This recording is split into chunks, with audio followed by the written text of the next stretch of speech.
Hey, I'm Amy and welcome back. It is that time of the month.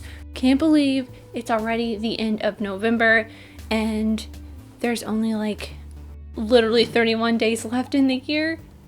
2021 has gone by so fast, but since it is the end of November, that means it is time for a haul. This one is pretty small, but it's got books, it's got Criterions, and yeah, it'll be fun. And of course, if you like anything that I show here today, there will be Amazon affiliate links in the description down below. That helps support the channel. And let's get started with the books because there's only two of them. The first one is one that I said in I think I said in the review for this movie that I was going to be getting this book. I have only read maybe 10 pages of it, but that is Dune. I've enjoyed the however many pages I have read so far. Literally 7 pages. Read 7 pages of this. I've enjoyed it so far, but it is a long book. And I used to read all the time, but I don't read a lot or as much now. It's very difficult for me to read sometimes. So this will probably be a long one to get through, as well as the next book I'm going to show. But I loved the movie so much that I thought might as well get the book and read that. Next is also a book based on a movie. Instead of being the movie based on the book, this book was written after the movie came out. It is a novelization of the film, and that is Once Upon a Time in Hollywood by Quentin Tarantino.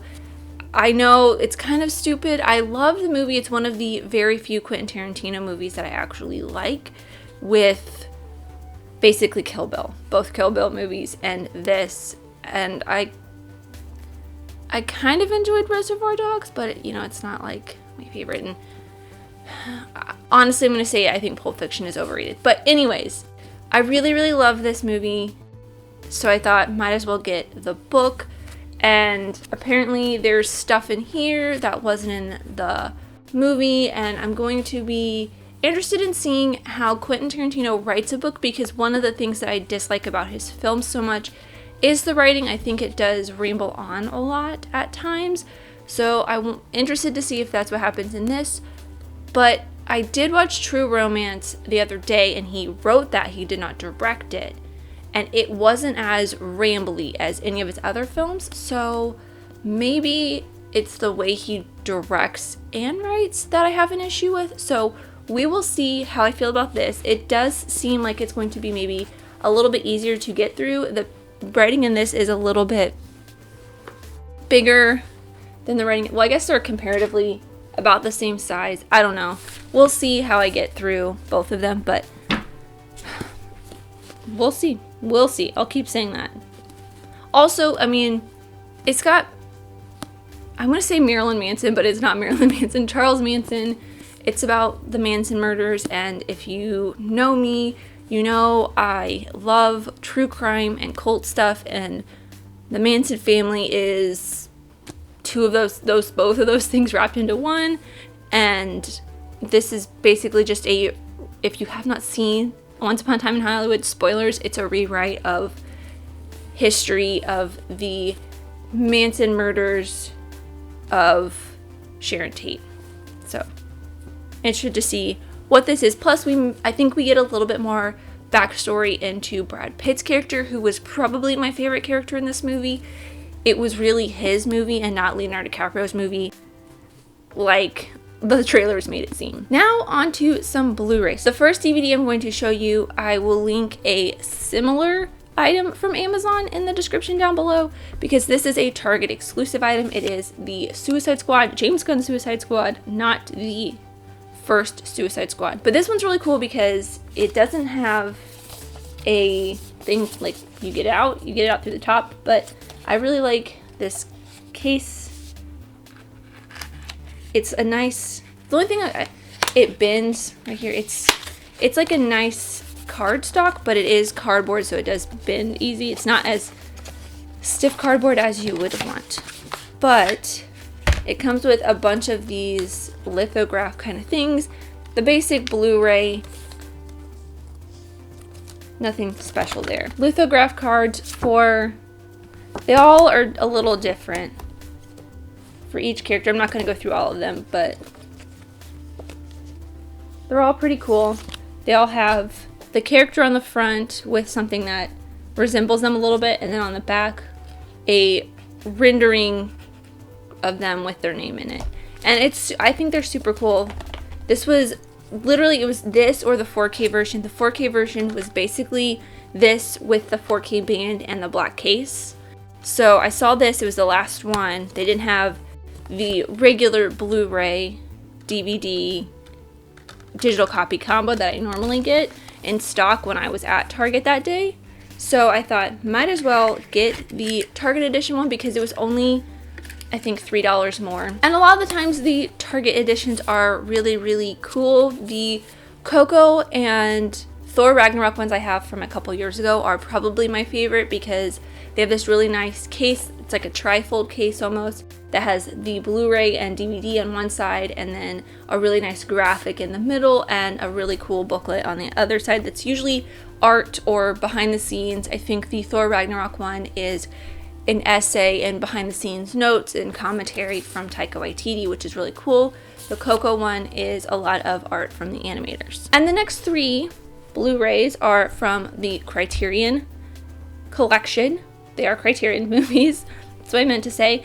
I will not go through these super in depth because I did do an unboxing of these on my Patreon where I went through literally everything that's in them. I will just run through them super quick. The first one is Hakasan. I watched this for a bonus feature, or I watched this for the Patreon 1001 movie challenge, fell in love with it, and I had to buy it because it is a documentary about witches from I think it's from 1922, so it's almost 100 years old. It'll be 100 years old in like a month, but I absolutely loved this because a lot of our ideas of witches have and have not changed in the past 100 years, and this is a really great time capsule of that. I would love to see it be redone or a part 2 because it is a Swedish film and it's just got title cards on it, but there is a narrated version on this as a bonus feature. But yeah, it is such an interesting documentary. If you are interested in witches and history, this is one I definitely recommend to check out. The next Criterion is another, I think it's Swedish? No, it's French. It's a French film that I watched for the 1001 challenge. All of these I had watched for the 1001 challenge that I absolutely fell in love with as well.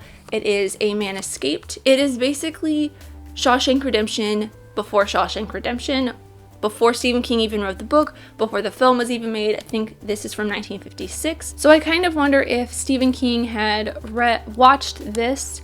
I kind of doubt it, but I don't know, it's a possibility because they are very, very similar in ways, except I think that one is a little bit, this is a little bit shorter and he stays in the prison a little bit longer. It's also very reminiscent of I Am a Fugitive from a Chain Gang, or that is a little bit reminiscent of this because I Am a Fugitive from a Chain Gang came out a couple years after this. It came out, I think, in the 70s, so this is 56. Chain Gang is 70s and Shawshank is 90s. If I'm remembering that timeline correctly. But this is also a very, very good one. Any Criterion I get, usually I recommend because I have seen it and I loved it. And their Criterions are always some of the best films in the world. A lot of them are on the 1001 list. So most any Criterion I have is on the 1001 list, except for a couple. Someday I will do a video going through my Criterion collection because it has been updated since the last time I think I did a video. And there's a lot. I think I have almost 30 now. And the last one, this is another French film. French and Dutch. It's French and Dutch. And this is one I had watched for 1001 on my Patreon. And I fell in love with it. That's the theme with these, that I had watched them for 1001 and fell in love with them. That is The Vanishing. This is a horror movie. I absolutely love the optical illusion because on camera you can kind of see, at least in the viewfinder I'm looking at it, you can kind of see the face here, but if you're looking at it in person, you don't see it. It's just a bunch of dots. I don't know if I can get it. Yeah, kind of, I don't know. You can't really see the face in this, but it's such an amazing horror film. I did not expect to like it as much as I did, but it's fascinating. It's so good. I am kind of speechless because going through it, I was like, I don't know if I really like this, but then I kept watching it, and the pacing of it is so interesting. The story is really interesting. It's just an all-around really great film. So that is everything I have for this month.